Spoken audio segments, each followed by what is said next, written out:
Olá pessoal, olá Pitico. Olá Rose, olá a todos, olá a todas. Curtam o nosso vídeo, compartilhem, se inscrevam no canal, nos ajudem mais uma vez a levar essa temática do envelhecimento para o maior número de pessoas. A sua participação é fundamental, pessoal, contamos com ela. Sim. Pitico, hoje nós vamos falar de um assunto que é muito caro a você. Tá. Até porque eu vou iniciar fazendo um elogio, você é um ótimo ouvinte. Qual é a nossa temática hoje?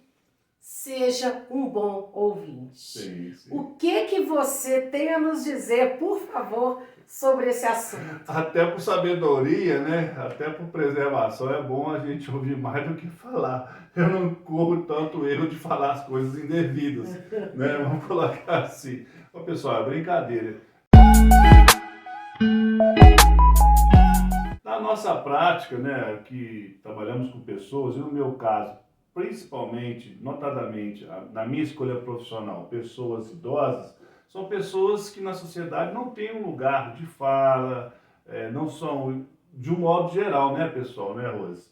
Não são ouvidas, não são convidadas, enfim, ficam à margem do diálogo, da conversa, dessa socialização que é importante, porque conversar com os outros supõe, né? Você fala, você ouve, você escuta.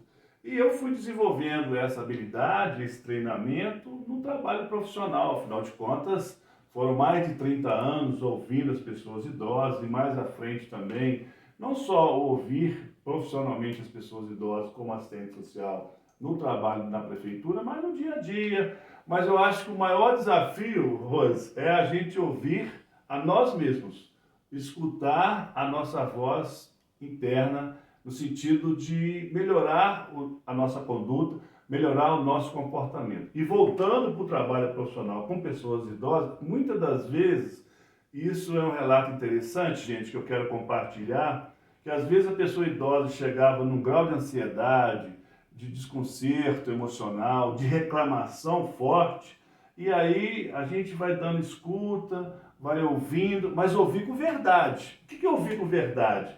Olho nos olhos, atenção, paciência. Às vezes a gente fica doido para falar, não espera a pessoa concluir. Então, nesse exercício profissional, muitas das vezes eu dei um não para a pessoa idosa, mas um não calorosamente colocado, dizendo para ela que não dá, que esse remédio, por exemplo, não tem que ter a consulta médica ou médico, porque isso é fundamental. O modo, o como a gente se posiciona na relação com as pessoas de modo geral.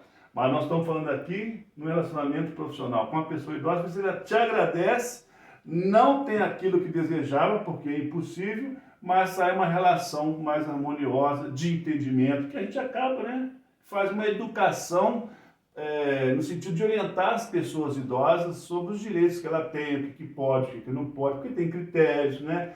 Então, esse exercício, esse pedaço do trabalho, dessa escuta, eu aprendi muito isso.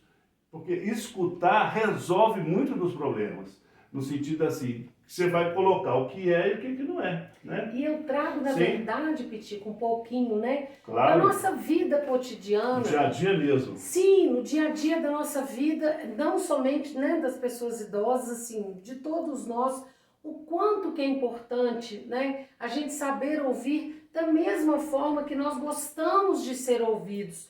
Porque muitas das vezes o que acontece? Às vezes é um amigo, um familiar, uma pessoa querida, ou um paciente, um cliente, que quer conversar, que quer desabafar, que quer simplesmente ser ouvido. Verdade. E é uma tendência da maior parte das pessoas, como é minha também, eu tenho feito muito esse exercício de aprender a ouvir e aprendo demais com você. Você aprende um com o outro, né? Porque na verdade, às vezes a pessoa só quer conversar, ser ouvida e receber um abraço. Às vezes a pessoa quer tomar um cafezinho com a gente, ser ouvida, e depois a gente se despede com carinho, com afeto. Às vezes a gente nem tem muito o que dizer, não. Exatamente. Às vezes tem. E outra coisa importante, né, Pitico? Sim. Que eu acho que vale a pena colocar, que a gente diga aquilo que de fato vale a pena ou que seja importante, que de alguma forma vá contribuir. Porque pior do que falar demais é falar muita bobagem, não é verdade? Falar, por ocupar, por ansiedade, porque nessa relação com a pessoa, no nosso caso, voltando, não tem como não falar da relação profissional com pessoas idosas, Sim. que é o nosso trabalho, né? É o assunto do nosso videocast aqui. O silêncio comunica, Rose, o silêncio fala. Então, assim, como a gente se relaciona corporalmente, né? A leitura labial, olho no olho, a atenção qualificada, a escuta para valer. A gente não escuta mais, a Que a gente gente não se chama de escuta. escuta qualificada. Escuta né? qualificada, né? A gente não se escuta mais, né? Então eu acho que esse exercício a gente tem que fazer frente porque nós estamos perdendo essa capacidade humana de ouvir o outro. Isso Hoje é tudo muito é sério. instantâneo, hoje tudo é tela, tudo é abreviado, não sei o quê. Então essa capacidade de falar que implica em ouvir, lembra do Rubem Alves quando ele coloca que a gente é craque em oratória, mas a gente precisa fazer muitos cursos de escutatória. Então esse é o nosso recado, pessoal. Acho, Rose, que o assunto é muito necessário, muito importante. A gente pode voltar nele outras vezes, aí dependendo até da enquete que você participou, essa e outras. E aí, pessoal, pela sua atenção, deixa também o seu recado. Muito obrigado mais uma vez por esse videocast. Curta, compartilhe. E aí, obrigado e até o próximo encontro. Sejamos melhores ouvintes, né, Pitico? Sim. Até o nosso próximo videocast. Muito obrigada. Até lá, pessoal.